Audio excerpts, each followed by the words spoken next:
Hello नमस्कार प्यारे बच्चों, आप सभी लोगों का मोस्ट वेलकम है आपके अपने प्यारे से YouTube channel C K S online classes में। तो कैसे हो प्यारे बच्चों आप सभी लोग।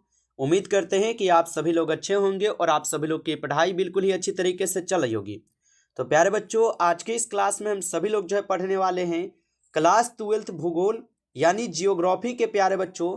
बोर्ड परीक्षा के द्वारा जो ऑफिशियल मॉडल पेपर आते हैं प्यारे बच्चों, उन्हीं ऑफिशियल मॉडल पेपर के ओरिजिनल क्वेश्चन आंसर को देखेंगे, जो कि आपके मॉडल पेपर का है बच्चों, जो कि आपके ऑफिशियल बोर्ड परीक्षा के द्वारा जारी किए जाते हैं।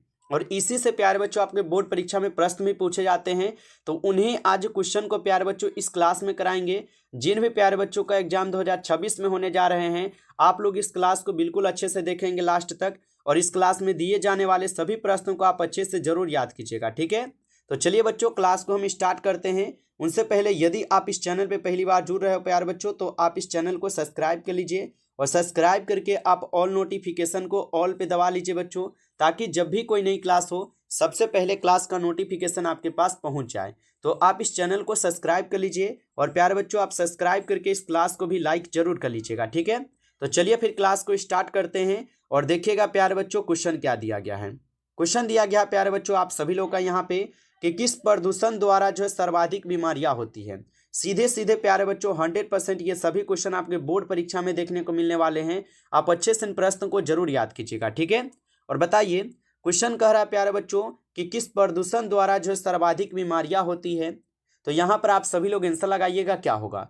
तो यहाँ पे इस क्वेश्चन का आप सही जवाब प्यारे बच्चों ऑप्शन बी लगाएंगे, जल प्रदूषण द्वारा। ऑप्शन बी इस क्वेश्चन का सही जवाब होगा। चलिए आगे देखिएगा प्यारे बच्चों, यहाँ पे आप लोगों से क्वेश्चन पूछा जाता है 2 नंबर क्वेश्चन। और क्वेश्चन क्या है आप लोगों का कि एंथ्रोजियोग्राफी नामक पुस्तक के लेखक कौन है। ये बिल्कुल बोर्ड परीक्षा के द्वारा जो मॉडल पेपर दिए जाते हैं ओरिजिनल, प्यारे बच्चों ये सभी को नहीं मिलते हैं, जो मिले हैं हमको उन्हीं के क्लास करवा रहे हैं। और बिल्कुल आपको सभी चैप्टर का और हर एक सब्जेक्ट का आपको कराएंगे। जो भी बच्चों आर्ट्स के स्टूडेंट हो, आप लोग सब्सक्राइब करके जुड़ जाइए, ठीक है। सब्सक्राइब करके आप ऑल नोटिफिकेशन को दबा कर जुड़ जाइए, क्योंकि मॉडल पेपर का जो भी आपके वायरल क्वेश्चन है बोर्ड परीक्षा का, वे सब क्वेश्चन कराने वाले हैं, आप जुड़े रहिएगा, ठीक है। चलिए बताइए कि जियोग्राफी क्या है, एंथ्रोजियोग्राफी नामक पुस्तक के लेखक कौन है बच्चों। तो यहाँ पे आंसर क्या लगा रहे हो, यहाँ पर ऑप्शन ए लगा रहे हो, तो सही जवाब है रेट जेल हो जाएंगे प्यारे बच्चों, याद रखिएगा। चलिए आगे देखेंगे, यहाँ पर आपका क्वेश्चन है बच्चों 3 नंबर। क्वेश्चन क्या है कि निम्नलिखित में से कौन सा एक लोगों और पर्यावरण के बीच अन्योन्य क्रिया का सर्वाधिक महत्वपूर्ण कारक है। चलिए बताइएगा, निम्नलिखित में से कौन सा एक लोगों और पर्यावरण के बीच अन्योन्य क्रिया का सर्वाधिक महत्वपूर्ण कारक है। तो बच्चों याद रख लीजिएगा, ये तो मानव बुद्धिमत्ता है ना। ऑप्शन ए हो जाएंगे यहाँ पे सही जवाब, मानव बुद्धिमत्ता होगा। चलिए आगे देखिए प्यारे बच्चों, यहाँ पे आप लोगों से क्वेश्चन है 4th नंबर क्वेश्चन है, प्रतिकर्ष और अपकर्ष कारक उत्तरदायी है। लगाइए आंसर क्या होगा बच्चों आप लोग का 4th नंबर का। तो प्रतिकर्ष और अपकर्ष कारक उत्तरदायी किसके लिए होगा। तो प्रतिकर्ष और अपकर्ष कारक उत्तरदायी है बच्चों प्रवास के लिए, ठीक है। ऑप्शन याद रखिएगा, ऑप्शन ए हो जाएगा प्रवास के लिए है बच्चों। आगे देखेंगे क्वेश्चन यहाँ पर आप लोगों से पूछा जाता है 5 नंबर क्वेश्चन है कि जनसंख्या वितरण को प्रभावित करने वाले कारकों में सबसे महत्वपूर्ण कारक बच्चों कौन सा है। लगाइए आंसर प्यारे बच्चों, यहाँ पर क्वेश्चन का आंसर क्या होगा। तो जनसंख्या वितरण को प्रभावित करने वाले कारकों में सबसे महत्वपूर्ण कारक आप लोग के हो जाएंगे जलवायु, ठीक है। ऑप्शन डी लगा रहे हो, तो सही जवाब है बच्चों जलवायु होगा। चलिए आगे देखिए, क्वेश्चन है आप लोग का यहाँ पे कि विश्व के किस महाद्वीप में 90% से अधिक आबादी जो है ना नगरीय है बच्चों। लगाइए आंसर क्या होगा आप सभी लोग का 6 नंबर का कि विश्व के किस महाद्वीप में 90% से अधिक आबादी नगरीय होगा। तो आप याद रख लीजिएगा, ये उत्तरी अमेरिका में है बच्चों। ऑप्शन ए हो जाएंगे सही जवाब उत्तर अमेरिका में।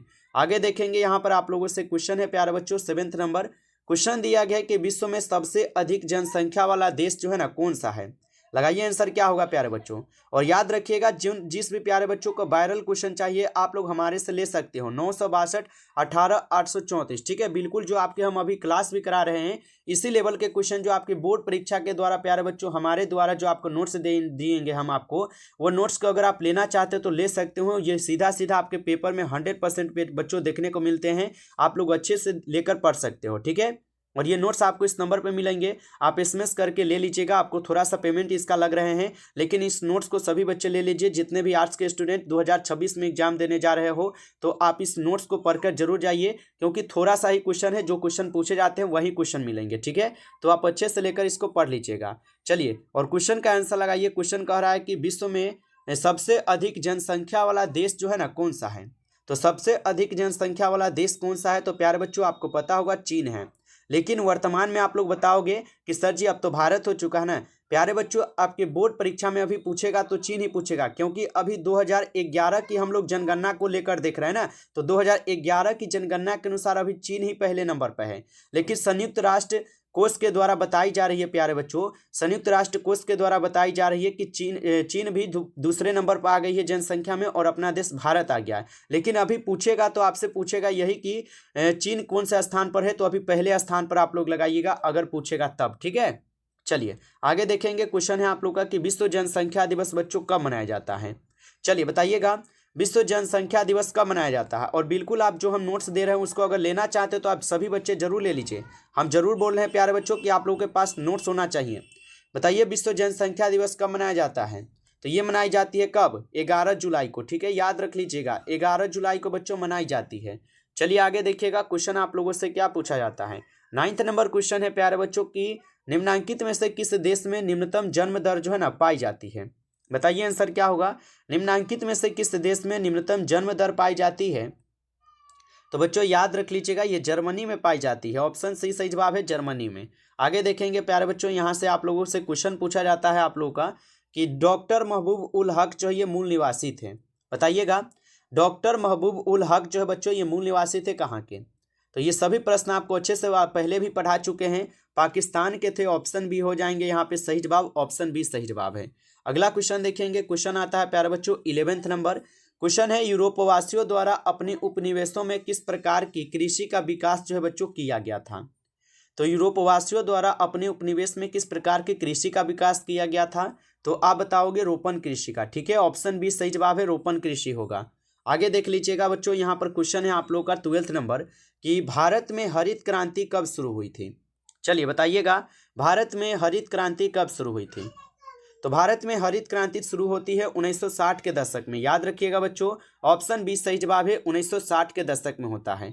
अगला क्वेश्चन देखिएगा प्यारे बच्चों, क्वेश्चन है कि रबी की फसल पैदा होती है। बताइएगा आप सभी लोग कि रबी की फसल जो है ना ये कब पैदा होती है? तो रबी की फसल प्यारे बच्चों ये शीत ऋतु में पैदा होती है ना। ऑप्शन ए हो जाएंगे सही जवाब, शीत ऋतु में। आगे देखिए, क्वेश्चन है यहाँ पर आप सभी लोग का क्वेश्चन है कि निम्नलिखित में से कौन एक रेशेदार फसल नहीं है? बताइए, तो निम्नलिखित में से कौन एक रेशेदार फसल नहीं है बच्चों? तो यहाँ पर कॉफी जो है ये एक रेशेदार फसल नहीं है। ऑप्शन बी इस क्वेश्चन का सही जवाब है, कॉफी होगा। आगे देखेंगे प्यारे बच्चों, यहाँ पे आप लोगों से क्वेश्चन है 15 नंबर क्वेश्चन है कि निम्नलिखित में से कौन सा देश कोयले का सबसे बड़ा उत्पादक देश है? तो निम्नलिखित में से कौन सा देश कोयले का सबसे बड़ा उत्पादक देश है? तो बच्चों आप याद रख लीजिएगा, चीन हो जाएंगे। ठीक है, चीन में कोयला सबसे ज्यादा होता है। ऑप्शन डी सही जवाब है। अगला क्वेश्चन देखेंगे प्यारे बच्चों, क्वेश्चन है रबर किस प्रकार की कृषि का उपज है? चलिए आंसर लगाइए। और बच्चों हर एक क्वेश्चन आपको वीवीआई करा रहा है। इसी प्रकार जो भी हमारे ऑफिशियल मॉडल पेपर हमें मिल रहा है प्यारे बच्चों, हर एक सब्जेक्ट का आपको करवा देंगे। बस आप लोग को जुड़े रहना है, सभी बच्चों को सब्सक्राइब करके, और क्लास को भी शेयर कर देना है अपने दोस्तों को, ताकि सभी लोग जो है जुड़ जाए और उन लोगों का भी रिजल्ट अच्छा हो पाए। ठीक ना, ये ना चाहिएगा कि उनका रिजल्ट गड़बड़ा जाए और हमारा अच्छा है, ऐसा नहीं सोचिएगा। ठीक है, बोर्ड एग्जाम है, कोई नौकरी वाला एग्जाम नहीं है कि आप इसमें कटअप रखिएगा। ठीक है, तो शेयर कीजिएगा ताकि उनका भी रिजल्ट अच्छा हो पाए। बताइए रबर किस प्रकार की कृषि का उपज है? तो रबर हो जाएंगे बच्चों रोपण कृषि का। ठीक है, ऑप्शन ए यहाँ पे सही जवाब है, रबर का रोपण कृषि। आगे देखिए, क्वेश्चन है यहाँ पर कि फूलों की कृषि कहलाती है।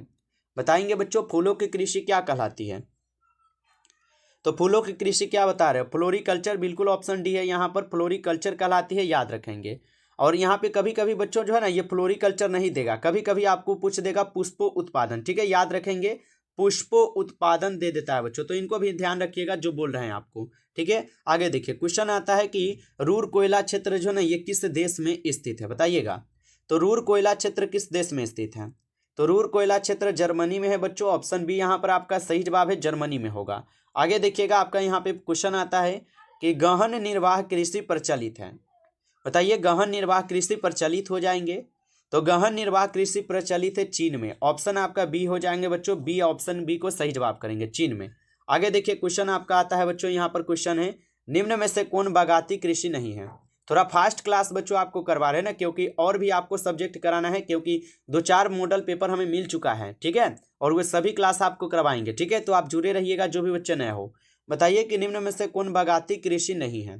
तो आप याद रख लीजिएगा, मक्का नहीं है बच्चों, ऑप्शन डी सही जवाब है। आगे देखेंगे क्वेश्चन है चॉकलेट में कौन सा यहाँ पे पदार्थ उपयोग होता है, बताइएगा आंसर क्या होगा। तो चॉकलेट में कौन सा पदार्थ उपयोग होता है बच्चों, तो याद रख लीजिएगा कोको जो है ये चॉकलेट में क्या होता है, तो उपयोग होता है, ऑप्शन बी सही जवाब है। आगे देखेंगे प्यारे बच्चों, क्वेश्चन है टोयोटा कंपनी किस देश की है, बताएंगे। तो टोयोटा कंपनी किस देश की है, तो टोयोटा कंपनी जापान की है, ठीक है, याद रखिएगा, जापान की कंपनी है बच्चों टोयोटा कंपनी, इसको अच्छे से याद रखना है। आगे देखिए क्वेश्चन आप लोगों से पूछा जाता है कि विश्व का सबसे बड़ा तृतीय क्रियाकलाप जो है ना कौन सा है। चलिए बच्चों लगाइएगा यहाँ पर आप सभी लोग कि विश्व का सबसे बड़ा तृतीय क्रियाकलाप कौन सा है। तो पर्यटन क्या है, ये तृतीय क्रियाकलाप है, ऑप्शन बी यहाँ पे सही जवाब है, पर्यटन होगा। आगे देखेंगे क्वेश्चन आता है कि निम्नलिखित में से कौन सा एक पंचम क्रियाकलाप है। चलिए लगाइए आंसर। ये हर एक टॉपिक से क्वेश्चन आपको करवा रहे हैं बच्चों, जो आपके ऑफिशियल मॉडल पेपर में दिए गए हैं। निम्नलिखित में से कौन सा एक पंचम क्रियाकलाप है, तो आप याद रख लीजिएगा, ये ब्रायन स्रोतन हो जाएंगे, ऑप्शन सी सही जवाब है। आगे देखिए क्वेश्चन है आप लोग का यहाँ पर प्यारे बच्चों कि लोहरदगा जो है ना ये किसके लिए प्रसिद्ध है। तो लोहरदगा किसके लिए प्रसिद्ध है, तो लोहरदगा हो जाएंगे प्यारे बच्चों ये आपके बॉक्साइट के लिए, ठीक है, याद रख लीजिएगा, बॉक्साइट के लिए प्रसिद्ध है। आगे देखिएगा क्वेश्चन यहाँ पर आता है आप सभी लोग का कि निम्नलिखित महाद्वीपों में से किससे विश्व व्यापार का सर्वाधिक प्रभाव होता है। तो निम्नलिखित महाद्वीपों में किससे विश्व व्यापार का सर्वाधिक प्रभाव होता है, तो आप याद रख लीजिएगा यूरोप से होता है, ऑप्शन सी सही जवाब है बच्चों, यूरोप से होता है। आगे देखिएगा क्वेश्चन आपका आता है पनावा नहर जोड़ता है पनावा नगर को, बताइए। तो पनावा नहर जो है ये जोड़ता है पनावा नहर को किससे, तो पनावा नहर जोड़ता है पनावा नगर को किससे, तो बच्चों आप बताओगे कोलोन से जोड़ते हैं सर जी, ऑप्शन बी सही जवाब है, कोलोन से जोड़ता है। आगे देख लीजिएगा प्रश्न आता है आप सभी लोग का 28 नंबर की बृहद ट्रक मार्ग होकर जाता है, बताइए। बृहद ट्रक मार्ग होकर जाता है तो ये उत्तर अटलांटिक महासागर से होकर जाता है, ऑप्शन बी इस क्वेश्चन का सही जवाब होगा बच्चों, याद रखिएगा। चलिए आगे देखिएगा आप लोग का यहाँ पर क्वेश्चन आता है 29 नंबर, क्वेश्चन है कि किस समुद्री मार्ग पर जिब्राल्टर स्थित है। अगर आपको फास्ट लगे तो प्यारे बच्चों आप इसको रोक रोक के आंसर दीजिए, ठीक है, इसको आप रोक दीजिएगा फिर आंसर दीजिएगा। किस समुद्री मार्ग पर जिब्राल्टर स्थित है, तो आप याद रख लीजिएगा सुएज मार्ग पर है, ठीक है, ऑप्शन ए हो जाएगा सुएज मार्ग पर। आगे देखेंगे क्वेश्चन यहाँ पर आता है कि विश्व व्यापार संगठन का मुख्यालय कहाँ है, बताइए बच्चों। तो विश्व व्यापार संगठन का मुख्यालय हो जाएंगे जिनेवा में, ऑप्शन आपका डी सही जवाब है, जिनेवा में है बच्चों, ऑप्शन डी को सही जवाब कीजिएगा। आगे देखेंगे प्रश्न आप लोगों से है यहाँ पे 31 नंबर, क्वेश्चन है कि निम्न व्यापार समूहों में से भारत किसका एक सह सदस्य है, बताइए। तो निम्न व्यापार समूहों में से भारत किसका एक सह सदस्य है बच्चों, तो आप सभी लोग याद रख लीजिएगा, ये हो जाएंगे प्यारे बच्चों आपके साप्टा का, ठीक है, साप्टा का है, ऑप्शन ए यहाँ पे सही जवाब है आपका। अगला क्वेश्चन देखेंगे प्यारे बच्चों, क्वेश्चन है कि समुद्री तट से दूर स्थल खंड के पतन को जो है ना क्या कहते हैं। तो समुद्री तट से दूर स्थल खंड के पतन को बच्चों यहाँ पर कहते हैं आंतरिक पतन, ऑप्शन ए यहाँ पे सही जवाब होगा, आंतरिक पतन बोलते हैं। आगे देखिएगा यहाँ पर प्रश्न है कि समुद्री तट से दूर स्थल खंड के पतन को क्या कहते हैं, आंतरिक पतन, अभी जस्ट देखे हैं, रिपीट हो गया है क्वेश्चन। आगे देखेंगे क्वेश्चन है प्यारे बच्चों आप सभी लोग का, और क्वेश्चन क्या दिया गया है, निम्नलिखित में से किस प्रकार की बस्तियां सड़क, नदी या नहर के किनारे होती है। तो निम्नलिखित में से किस प्रकार की बस्ती सड़क, नदी या नहर के किनारे होती है, तो रेखीय बस्ती होती है, ऑप्शन ए को यहाँ पर आप लोग लॉक करेंगे, ठीक है। चलिए बिल्कुल आगे देखते हैं बच्चों, अगला क्वेश्चन है, अगला क्वेश्चन है एसेन कहाँ है बच्चों, बताइएगा एसेन कहाँ पर है। प्यारे बच्चों आपसे बस हम छोटा सा रिक्वेस्ट करेंगे, सभी बच्चों लाइक कर लीजिएगा, ठीक है, और जो भी बच्चे नए जुड़े हो आप एग्जाम तक जरूर चैनल को सब्सक्राइब करके आप और नोटिफिकेशन को दबा कर जुड़ जाइए। एग्जाम बाद प्यारे बच्चों आप अनसब्सक्राइब कर लेना, लेकिन अभी एग्जाम तक आप जुड़े रहिए, ठीक है, क्योंकि बिल्कुल आपको वायरल क्वेश्चन करा रहे हैं आपको अब, ठीक है, क्योंकि समय क्या है आप लोगों का बस 1 से 1.5 महीना, मानिए तो 1.5 महीना, ठीक है, मतलब कि कितना दिन हम बोल सकते हैं इसको, 45 दिन मान के चलिए ना, ठीक है, 45 दिन में तैयारी कंप्लीट करना है, बिल्कुल जुड़े रहिए। बताइए एसेन कहाँ है, तो एसेन हो जाएंगे बच्चों जर्मनी में, ऑप्शन सी सही जवाब है। आगे देखिए क्वेश्चन है कि पर्वत एवं ऊंचे पठार पर किस प्रकार की व्यवसायी की प्रधानता रहती है। तो पर्वतों एवं ऊंचे पठार पर किस प्रकार की व्यवसायी प्रधानता होती है, तो आप बताओगे बच्चों इस पर व्यापार हो जाएंगे, ठीक है, व्यापार हो जाएंगे। चलिए आगे देखेंगे, यहाँ पर क्वेश्चन है आप लोग का 2011 की जनगणना के अनुसार बिहार की जनसंख्या थी। तो अभी पूछेगा तो प्यारे बच्चों अभी 2011 की जनगणना से ही क्वेश्चन पूछ देगा, याद रखिएगा। तो 2000 क्योंकि 2011 में अभी जनगणना हुआ, अभी कहाँ हुआ है, 2025 भी आ गया लेकिन अभी तक जनगणना ही नहीं हुआ है। तो जब भी पूछेगा 2011 से ही पूछेगा, ठीक है। तो 2011 की जनगणना के अनुसार बिहार की जनसंख्या बताई जाती है बच्चों 10.41 करोड़, ठीक है। और फिर से जनगणना होगा तो फिर से डाटा आएगा तो फिर आपको दिखाएंगे क्या है, ठीक है।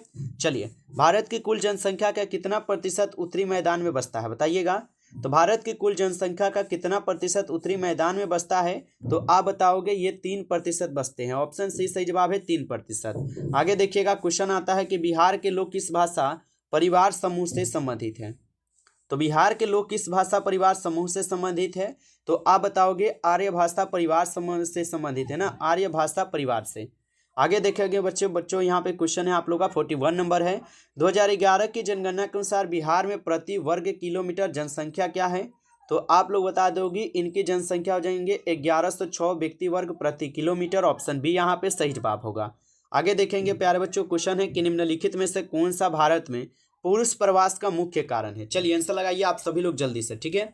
चलिए आंसर क्या लगा रहे हो, जल्दी जल्दी बताइए सभी लोग कि निम्नलिखित में से कौन सा भारत में पुरुष प्रवास का मुख्य कारण हो जाएंगे। तो काम और रोजगार भी पढ़ाए हैं पहले भी, आपको याद है कि नहीं, बिल्कुल याद है। चलिए आगे देखिए, क्वेश्चन यहाँ पर आता है आप लोगों से कि भारत में कौन से पड़ोसी देश की सबसे अधिक प्रवासी आए हैं। तो भारत में कौन से पड़ोसी देश के सबसे अधिक प्रवासी आए हैं, तो आप सभी लोग याद रख लीजिएगा बच्चों, ये यहाँ पे बांग्लादेश हो जाएगा, ठीक है, यहाँ पर बांग्लादेश होगा, याद रखिएगा। चलिए आगे देखेंगे, यहाँ पर आप लोगों से क्वेश्चन है कि मानव विकास सूचकांक, ठीक है, यहाँ पर मानव विकास होगा जी, थोड़ा मिस्टेक हो गया है जैसे तैसे। तो मानव विकास सूचकांक में भारत के निम्नलिखित राज्यों में से किस एक की कोटि बच्चों उच्चतम है, तो आप लोग याद रख लीजिएगा केरल की कोटि उच्चतम है। ऑप्शन ए आपका सही जवाब है, केरल की होगा। आगे देखिए बच्चों, यहाँ पर क्वेश्चन है आप लोगों से किस पर्वत पर ऊंची पर्यटक केंद्र अवस्थित है, बताइए किस पर्वत पर ऊंची पर्यटक केंद्र अवस्थित है। तो आप याद रख लीजिएगा नीलगिरी पर है, ठीक है। ऑप्शन बी यहाँ पर सही जवाब है, नीलगिरी होगा। आगे देखिएगा, आपका यहाँ पर क्वेश्चन है निम्नलिखित में से कौन सांस्कृतिक नगर है, बताइए निम्नलिखित में से कौन सांस्कृतिक नगर है। तो आप बताओगे जेरूसलम, जेरूसलम जो ये सांस्कृतिक नगर है। ऑप्शन ए सही जवाब है। चलिए आगे देखिएगा बच्चों, यहाँ पर आप लोगों से क्वेश्चन है कि सिंचित क्षेत्रों में मृदा निम्नीकरण का प्रमुख कारण है। तो सिंचित क्षेत्रों में मृदा निम्नीकरण का प्रमुख कारण हो जाएंगे यहाँ पर मृदा लवणता, ठीक है। ऑप्शन आपका बी सही जवाब है, मृदा लवणता होगा बच्चों, याद रखिएगा। आगे देखिएगा, क्वेश्चन आप लोगों से है यहाँ पर 48 नंबर, बांस ड्रिप सिंचाई प्रणाली किसके लिए प्रसिद्ध, बताइए। तो बांस ड्रिप सिंचाई प्रणाली जो है ना, ये प्रसिद्ध हो जाएंगे कहाँ, तो आप बताओगे ये प्रसिद्ध है मेघालय में, ठीक है। ऑप्शन सी होगा, मेघालय में प्रसिद्ध है। आगे देखिएगा, क्वेश्चन है 49 नंबर, किस फसल को उजला सोना कहा जाता है। तो किस फसल को उजला सोना कहते हैं, तो याद रख लीजिएगा कपास को, ठीक है, कंप्रास नहीं होगा, यहाँ पे कपास पढ़िएगा, ठीक है, थोड़ा थोड़ा मिस्टेक है। ऑप्शन बी होगा, कपास होगा। आगे देखिएगा, यहाँ पर क्वेश्चन आता है प्यारे बच्चों, झूमी कृषि की जाती है। चलिए झूमी कृषि जो है ये की जाती है, बताएंगे। ये लास्ट क्वेश्चन रहेगा, 50 क्वेश्चन इसमें, ठीक है। फिर से नेक्स्ट क्लास लाएंगे, टेंशन न लीजिएगा। जितने भी हमारे पास ऑफिशियल क्वेश्चन आया है सब क्वेश्चन करा देंगे। तो झूमी कृषि की जाती है बच्चों, तो ये असम में की जाती है। ऑप्शन डी यहाँ पे आप लोग का सही जवाब है, याद रखिएगा। अभी आप 50 क्वेश्चन को अच्छे से एक बार याद जरूर कर लीजिएगा दोबारा क्लास को पढ़कर, ठीक है। और नेक्स्ट क्लास फिर आपके लिए लाएंगे सभी सब्जेक्ट का, ठीक है। तो जो भी बच्चों को क्लास अच्छा लगा हो आप क्लास को लाइक कर लीजिएगा, ठीक है। जो भी बच्चे नए जुड़े हो आप सब्सक्राइब करके जुड़ जाइए, ताकि आने वाले सभी ऑफिशियल मॉडल पेपर के क्वेश्चन को आप पढ़ लेंगे सबसे पहले, ठीक है। तो आप जुड़ जाइए। और जिस भी प्यारे बच्चों को ये सभी नोट्स चाहिए, अगर इसी प्रकार के अगर बोर्ड परीक्षा में सीधा सीधा आने वाला अगर आप नोट्स लेना चाहते हो, तो आप इस नंबर पे हमारे पास एसएमएस कीजिए, ठीक है। इस नंबर पे एसएमएस कीजिए और बोलिए कि सर हमें नोट्स चाहिए, ठीक है, हमें नोट्स चाहिए। इस तरीके से आपको मैसेज करना होगा, तभी आपको रिप्लाई मिलेंगे। चलिए बच्चों, फिर मिलते हैं आपसे एक नई टॉपिक के साथ नेक्स्ट क्लास में। तब तक के लिए सभी प्यारे बच्चों को टेक केयर, अच्छी तरीके से तैयारी करते रहिए।